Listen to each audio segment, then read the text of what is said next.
kalau Anda ingin mempunyai sebuah hati, ya, itu tidak pernah berprasangka di kemudian hari tentang baik buruknya manusia. Bismillahirrohmanirrohim. Assalamualaikum warahmatullahi wabarakatuh. Subhanallah walhamdulillah wala ilaha illallah wallahu akbar. La haula wala quwata illa billahil aliyil azim. Bertemu lagi dalam channel Jalan Samping. Jalannya revolusi budi pekerti kualitas moral. Dalam video kali ini kita akan membahas sebuah perbandingan cara pola pikir yang objektif tentang siapa yang baik dan siapa yang buruk. Dari perbandingan ini, maksud saya sebuah perbandingan manusia. Ada dua manusia, coba kita akan bandingkan manusia ini, nanti endingnya siapa yang baik dan siapa yang buruk. Dalam video ini dengarkan secara seksama. Ada dua manusia. Nih, ingat. Dalam cerita ini ada dua manusia bersahabat dari kecil dan kenal baik dan tidak pernah menyakiti kedua orang ini. Tetapi kedua orang ini, yang satu adalah orang yang bisa dikatakan maling, dan yang satu orang yang baik hati, yang gak pernah maling dan gak pernah menyakiti siapapun.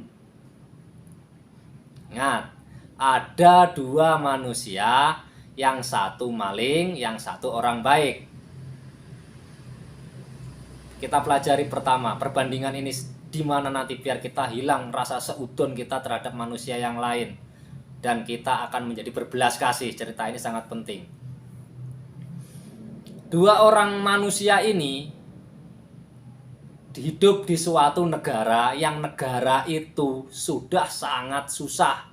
Negara itu kemungkinan susah karena hutang-hutang negara sudah tidak terbayar dan akhirnya semua bahan pangan menjadi langka. Kok bisa sebuah negara bahan pangannya menjadi langka? Bisa. Anda tanam padi, pupuknya mahal sampai nggak kebeli pupuk, ya padinya jelek, sedikit, langka. Anda tanam jagung, pupuknya sedikit, hasilnya sedikit, lama-lama juga jadi langka. Bahkan belum penyakit yang ada di tanah itu. Mungkin tanam jagung, tumbuhnya juga jelek atau putih daunnya. Kalau tanam cabai, cabainya dimakan kurang obat karena mahal. Cabainya ya jadi petek. Orang Jawa bilang jadi peteken, apalah pada rontok. Akhirnya langka bahan pangan di suatu negeri itu. Kita bayangkan Afrika aja mungkin seperti itulah. Jangan di negeri yang gemah rimpah laut jinawi tapi banyak utang. Kita bilang sekitaran yang gersang-gersang Afrika sana, yang jelas-jelas bahan pangannya susah, atau daerah Arab yang gersang gitu. Dua orang sahabat ini itu kelaparan sampai kurus kering. Dua sahabat ini masing-masing punya anak istri. Yang satu punya anak 5, yang satunya juga punya anak 5. Sama-sama perbandingannya, punya istri 1, berarti jumlahnya ada 7 keluarga. Bapak, ibu, anak 5, 7. Perbandingannya sama. Ketika mereka kelaparan, mereka ini sebenarnya tidak pernah bertemu. Sudah lama tidak bertemu, mungkin sekitar setahun gitu nggak ketemu.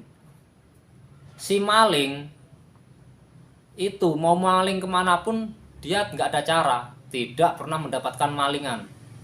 Pada suatu ketika si maling itu menemukan gudang persediaan makanan punya saudagar kaya, anggaplah punya seperti kadin dagang gitu, bea cukai, masuk barang dagang ngumpul di gudang.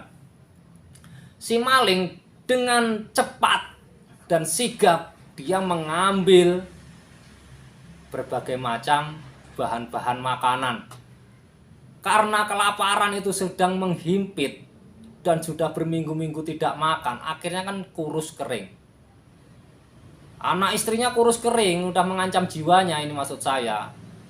Udah mengancam jiwa, saking laparnya itu. Sama, si baik juga sama, badannya kurus kering, sudah melampaui batas kurusnya. Sangat tersiksa. Si maling datang ke gudang, mengambil semua yang dia inginkan. Dibawanya pulang berkarung-karung beras, bolak-balik ngambil lagi bahan makanan, dibawa pulang. Akhirnya dia apa? Pulang dengan membawa bahan makanan yang banyak kepada anak istrinya si maling ini. Dan si maling ini bisa dikatakan gendut dadakan sekeluarga.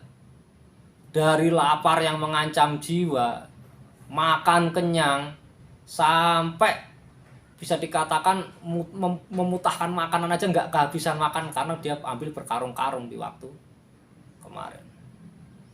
Dan si orang baik melihat bahan makanan di gudang, karena si ini orang baik itu di gudang sama lewat gudang itu, melihat banyak berbagai macam bahan makanan di gudang.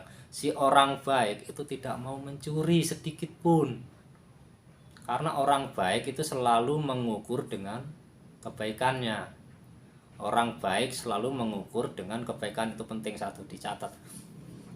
Akhirnya orang baik ini melihat, saking laparnya, orang ini melihat, cukup melihat aja, ulang-ulang melihat doang, melihat bahan makanan di dalam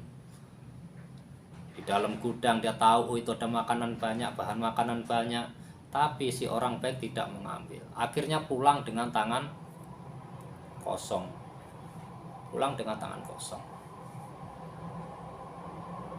Ketemu anak istri tetap kurus kering tak berdaya karena sudah kelaparan berminggu-minggu.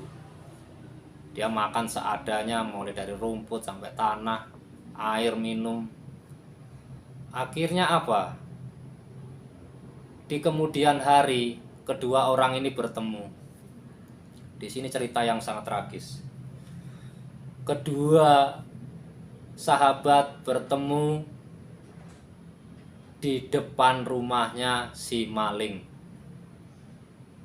Dipanggillah sahabat yang baik, saudaraku, datanglah kemari, saya punya makanan, sini berjamu, jangan sempoyongan jalan seperti itu.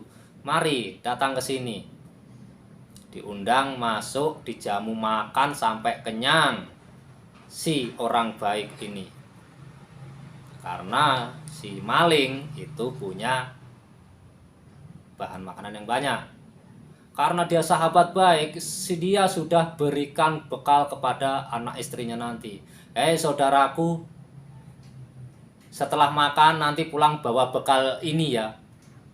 Si orang baik menangis sejadi-jadinya. Dia mengatakan, anak istriku sudah mati 2 hari yang lalu karena kelaparan. Dari cerita ini, orang baik kehilangan istri dan anak-anaknya karena tidak makan. Padahal orang baik tadi melihat bahan makanan begitu banyaknya di gudang. Karena dia mengukur dengan kebaikannya, akhirnya tidak membawa pulang sedikit pun bahan makanan tadi. Akhirnya mati, keluarganya tidak makan. Si orang baik ini. Si orang maling, anak istrinya jadi tumbuh bagus badannya, wajahnya berseri-seri, anaknya tertawa riang, perutnya udah mulai gendut lagi, wajahnya sudah mulai bersinar lagi. Di situ kita bisa ambil hikmah, siapakah yang orang baik dan orang buruk. Apakah benar orang baik itu tidak mencuri, tapi malah anak istrinya menjadi mati karena kelaparan? Harusnya tadi kalau dia mencuri, dia akan membawa pulang makanan dan anaknya tidak akan mati. Ataukah yang buruk itu memang maling? anaknya nggak mati, istrinya nggak mati, sungguh menjadi baik itu saya bukan saya sendiri juga nggak tahu jawabannya siapa yang baik dan siapa yang buruk dari cerita ini. Karena dari tadi saya ceritakan si orang baik itu anaknya ternyata meninggal sama istrinya gara-gara tidak makan. Dan si maling yang saya bilang orang buruk, anak istrinya tetap segar bugar. Apa yang mau kita ambil dari sebuah cerita ini? Siapakah yang jahat sebenarnya dan siapa yang baik sebenarnya? Apakah kebaikan itu diukur dari prosesnya ataukah kebaikan itu diukur dari hasilnya? Kita nggak tahu. Dari cerita ini ada teka-teki yang perlu kita luruskan. Tapi itu haknya orang yang berada di jalan lurus atau berada di jalan agama. Karena saya nggak mampu meluruskan, makanya saya kasih cerita siapakah orang baik dan siapakah orang yang buruk dalam cerita ini. Sekian dari saya, jalan samping, jalannya revolusi budi pekerti kualitas moral. Anda yang menentukan moral Anda dan Anda sendiri yang menentukan budi pekerti Anda. Wassalam.